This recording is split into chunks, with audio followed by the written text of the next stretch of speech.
Understanding what I'm going to share with you guys in this video today could be the difference between earning $50,000 in 30 days, just like one of our clients did inside the Consulting Blueprint program, because he understood these concepts. So anyways, this is going to be a great video today, guys. Really excited about this one. And really, I'm just going to be breaking down exactly what your goal is, how to reverse engineer the daily actions in order to hit it, so that way you actually have control over the outcome, and you don't just go by month to month, every single month setting a goal and then absolutely lowballing it, never hitting it, feeling stuck, feeling like you're in a rut in a plateau.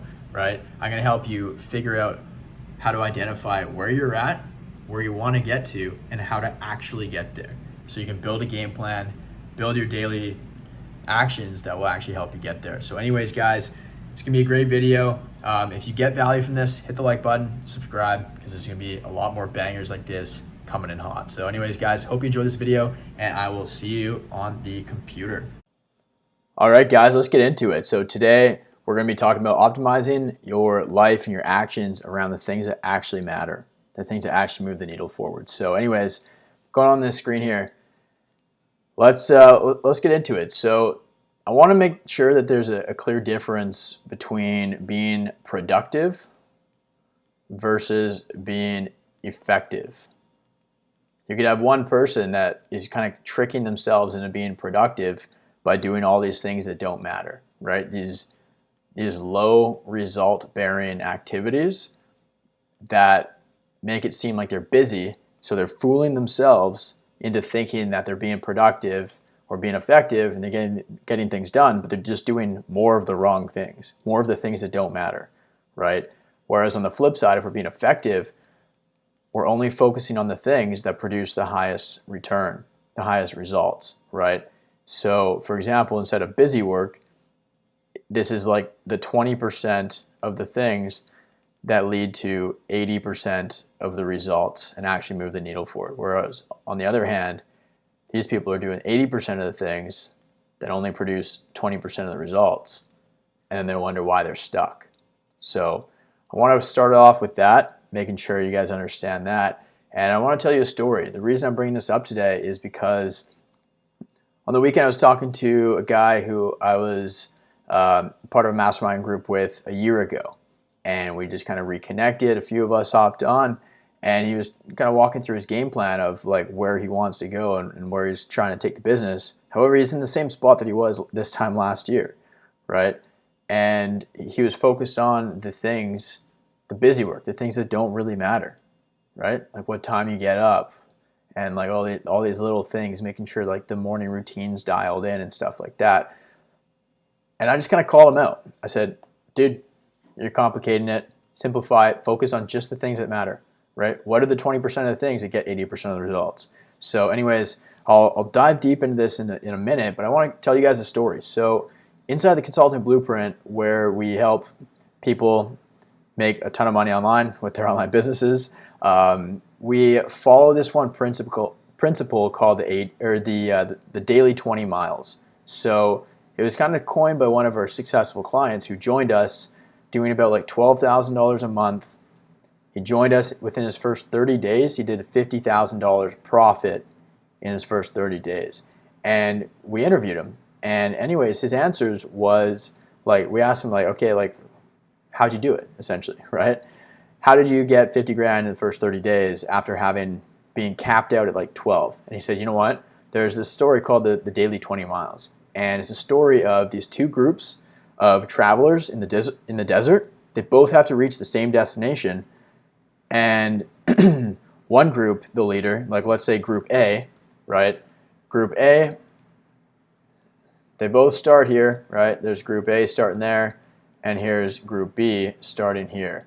And their destination is over here. So it's something along the lines of like 500 miles or 200 miles or something like that to get from point A to to get from where they are to their goal, to their destination, right? And the leader of group A says, all right, we're going to go as hard as we can, right? We're just going to do as many as we can every single day and just push it to the limits, right? So it's like hitting your your limits essentially.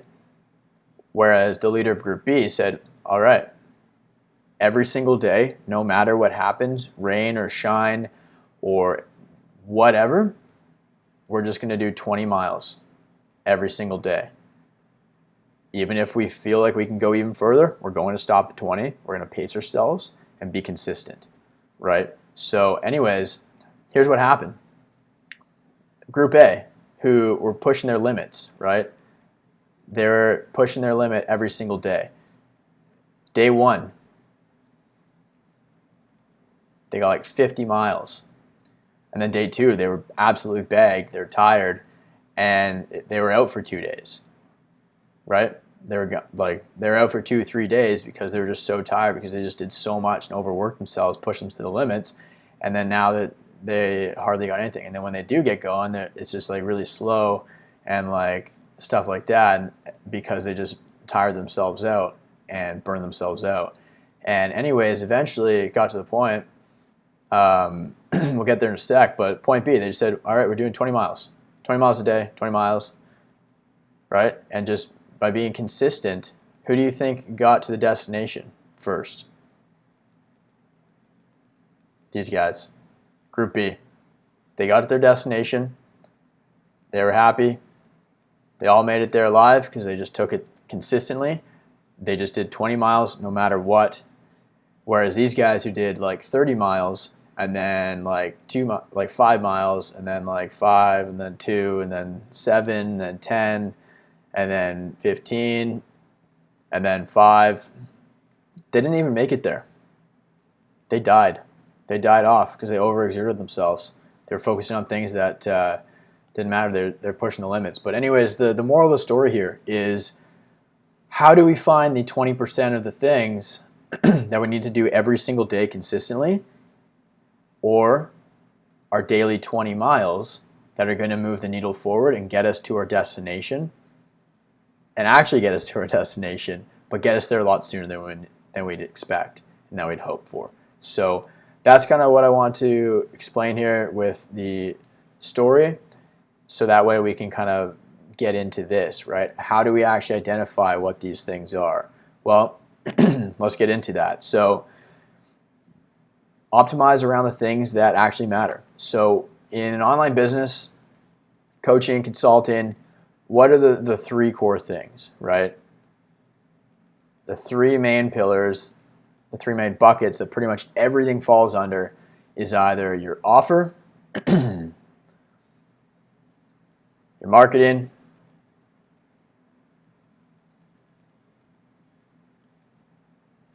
and your sales. That's it. Offer, marketing, sales. So this is stuff like delivery, like client results, operations, the actual offer itself, right? Marketing.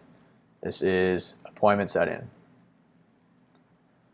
like actually booking calls, right? It's positioning. Position yourself as an authority instead of a commodity. Sales. Closing, right? This is actually taking calls, making money. So to figure out, because there's a lot of stuff that goes into all of this, right? Like there's a lot of things you could do that kind of fall under the bucket of each of these pillars, each of these categories. So what are the 20% of things? Well, what matters most in your offer? It's client results, right? Optimize your client results. What matters most in marketing? Booking as many calls as you can, right? Appointment setting, packing on the calendar. What matters most in sales? Closing. Actually utilizing those appointments to the best of your abilities, right? Because that leads to making money. So anyways, those are kind of the 20% of the things that produce 80% of the results, right? If your clients are crushing it, then that feeds into your marketing, which helps you leverage your case studies so you can actually book more calls. And then the more calls you book, the better your sales guys are at closing, because now they're getting more practice, more reps, just like a muscle, they're training it, right? So, and then that feeds back into client results and the offer, because now the more clients you close, yeah, the more money you make, which is great as a business owner, but also the more clients you close, the more clients you get to work with, and the more clients you actually help get results that they're looking for. So that way you can get client results and then feedback and like case studies into your marketing and stuff like that, right? So anyways, in order to really dial this in, like for example, let's take like marketing and sales. Like, what's our goal? If we're currently here at like, I don't know, let's say we're doing like 10K a month, that's like our point A. 10K a month, our point B over here is 30K a month. How do we identify what we need to focus on that will actually help us get from A to B, right? So if we want to get 30K a month, let's say you sell like a $5,000 program. So 30,000 divided by 5,000 is 6 sales, right? We need 6 sales a month. What do we need to do to make 6 sales? Well, let's say your closing rate, like let's just say on the low end is like 20%. So we can reverse engineer it. For closing 20%, let's just say closing rate, right? 20% closing rate. Let's pull up a calculator here.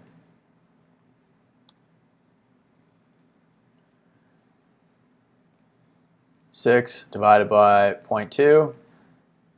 There we go. 30. So that means we need to take 30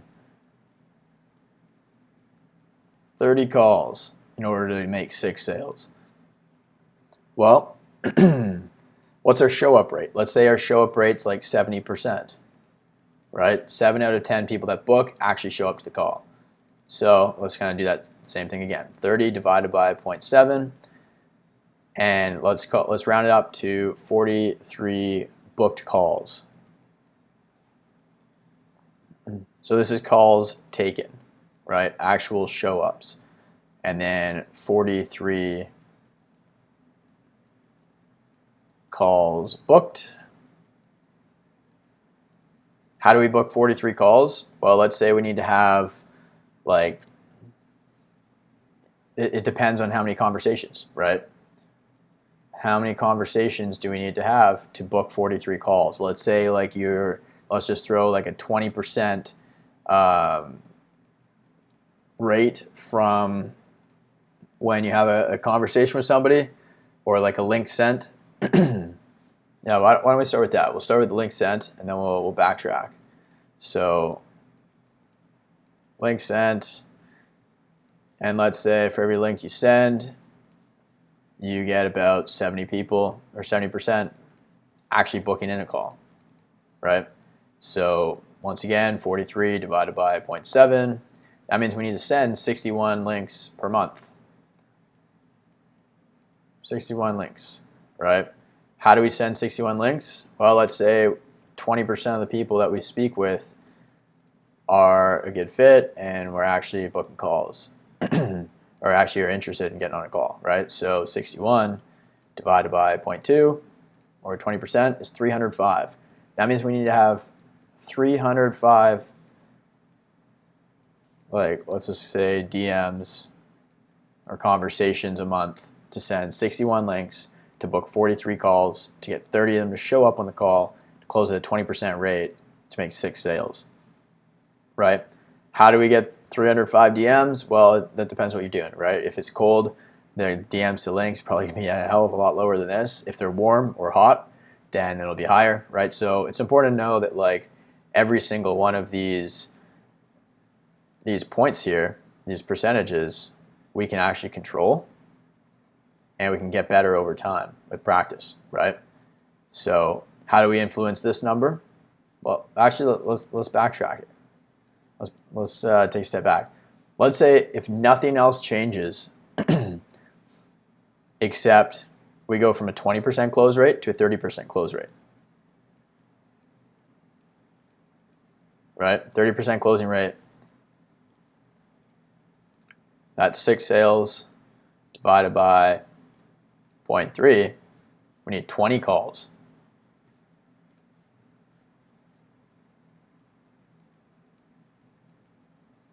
So just there, we need 10 fewer calls to make the same amount of sales, right? So if all we're changing is that number, and if this is still 70%, we can kind of play around with the numbers, right? This one's 70, and this one's 20, right? So the exact same as above.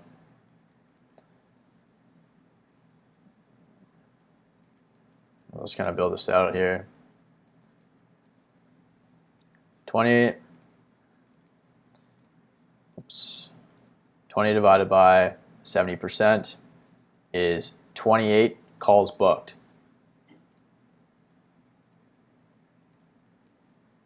28 booked versus 43, right? 28 divided by 0.7 is 40. You only need to send 40 links. And then for every conversation, 20% are actually interested. 40 divided by 20% is 200 DMs, right? So the only thing that changed was this one percentage, like this one closing rate percentage. We went from 20%, we did a lot of sales training, we got better at sales, now we're closing 30%. And we need 30% fewer conversations. So just like that, if all we did is just get a little bit better at sales, now we need literally like 105 less conversations to start every single month. So then let's break that down though, even a little bit more, right? So let's take the first example up here again, and let's say we're closing 20, 30, or 20%, 70%, 70%, 20%, 305 DMs a month to make 6 sales, right? Well, let's backtrack. What do we need to do per day, right? This is per month. Well, we just divide it by 30, right? Divided by 30 is 10 DMs per day to new prospects. It's probably a warm audience to make 6 sales at $5K each to hit $30,000 a month. Simple as that, right? If you're already doing 10, well, you really only need to get an additional 4 sales. So maybe it's even fewer. So this is total, this is cumulative. It's not including on top of what you're already doing, right? So anyways, the reason I want to show you guys this is because it helps you kind of understand, like, what should I be optimizing for, right? Well, what's your goal? And then what do you have to do every single day to make that happen, right? How do we improve this whole machine? Well, we either get better at like sending DMs and customizing them, maybe taking a little bit more time. Maybe we're warming up the audience, nurturing them a little bit, something like that, right? To try and increase this rate. We're better at having conversations as well and actually figuring out some pain points in the DMs, in their conversations to see, to try and like get them to understand, like, oh, maybe I should get on this call. Maybe it will be helpful, right? And then that way you can increase the amount of people that are interested and the amount of links that you send out. And then how do we get more people to show up? Well, maybe you do some things. Like, for example, you can like shoot them a text before the call, like in the morning. Say, hey, just confirming, or like the night before. Or you give them a call once they book in. Hey, I saw you just booked in a call. Really excited to chat with you. Just had some time in between calls. I'll give you a shout, or just want to give you a shout, and I'll speak to you on Zoom tomorrow at 6, right? Looking forward to it. So then they're like, oh yeah, cool. It's actually a real person. Now they're gonna be more likely to show up, right? Maybe you have like a post call booking like success page where you have like case studies and testimonials, or like a video like preparing them for what to expect on the call, right? Really setting the frame so that way it's more of an event and they're getting excited to show up. They want to show up, right? How do we, so that's for this number, right? And then, oh yeah, I skipped ahead. That was for this number. For this one, right, links sent to actual booked, well, maybe just follow up with them, right? Follow up with them over the next week or two and then say, yo, like, I saw you didn't book a call. Are you still struggling with this problem? Something like that, right? How do we get better at sales? Well, we do sales training. We study our call recordings. We do role play with other people, right? We get practice. We take more calls. We get reps, right? And then that can easily go up to 30 to 40% if you do that, right? That's exactly what I did when I first started selling. I was closing at like 3%, and then I changed the way I just literally did sales training for like hours every single day for months. I would watch call recordings. I'd break them down. I'd write down every single word that was said and every single sentence and question that was asked to see what like questions evoked the best responses. So that way I knew kind of what kind of questions to ask in order to get a good response. So we have full control over these variables and we can manipulate them. So therefore, take a look at your business, figure out your numbers here, and then that way you can figure out, what do I need to focus on, right? If you're closing like 5% of the sales calls you take, well, you probably suck at sales and you need to do sales training. You need to learn how to sell better, right? Get more practice, take some courses, read some books, study some of your call recordings, right? Figure out why they didn't close. That's one of the things we help our clients with inside of Consulting Blueprint. Just this morning, one of our clients, we got on a Zoom call for an hour together, and we watched one of his sales call recordings, and I broke down why it didn't close, what he can do better next time. And now he's fired up. He's going to 2 calls later today, and he's really excited because he's confident that he's going to be able to close them. So anyways, getting back to it, this kind of helps you understand, like, okay, what are the daily 20 miles that I need to do, right? What are the things every single day that I just need to be consistent with in order to hit my marks every single day in order to hit my goal in the end, right? Bringing this all back down to earth, that's what we're focused on. So this kind of helps you understand, like, what do I need to focus on, and then reverse engineer how, right? And I broke down each one of these things too, right? If you are not booking any calls, well, you need to send more links, right? Or you need to get better at the links you do send, get more of them to actually book, right? Well, how do we send more links? Have better conversations, or simply have more, right? If you're only getting 10% conversations to links sent, well, that means you need to have twice as many conversations every single month. So then you need to send 20 a day instead of 10, right? So this kind of helps you understand, like, where you're at right now, where your constraints are, so that way you can eliminate those constraints by manipulating these variables and improving them. So that way your whole machine functions a lot better as a whole, right? So yeah, anyways, I hope this was helpful, guys. I know a lot of our clients are absolutely crushing it once we help them kind of identify this. So I want to share this with you guys too, because it'll help you understand kind of where you're at, why you're stuck, and how to actually improve it and how to get unstuck. So anyways, if you found this helpful, hit the like button, subscribe. I'm going to be doing a lot more of this kind of stuff as well, because I love diving deep and kind of getting in the weeds here and really just giving away the farm, giving as much value as I can, because I wish I had this when I was starting out. So anyways, guys, hope you enjoyed this video. Send me a follow over on Instagram, Jeremy_Pogue, and let me know you came from YouTube. We can have a conversation and see if you're a good fit to hop on a call and join the program. So if you're really serious about scaling up, just like our client David did, who shared the daily 20 miles with us and hit 50 grand profit in his first 30 days, or Arturo, who did 120 grand in his first week after launching his mastermind with us, then either follow me on Instagram or book a call down below, and we can have a chat, see if you guys are a good fit, and we can get started working together. So anyways, guys, I'll see you in the next one. Talk to you soon. Bye.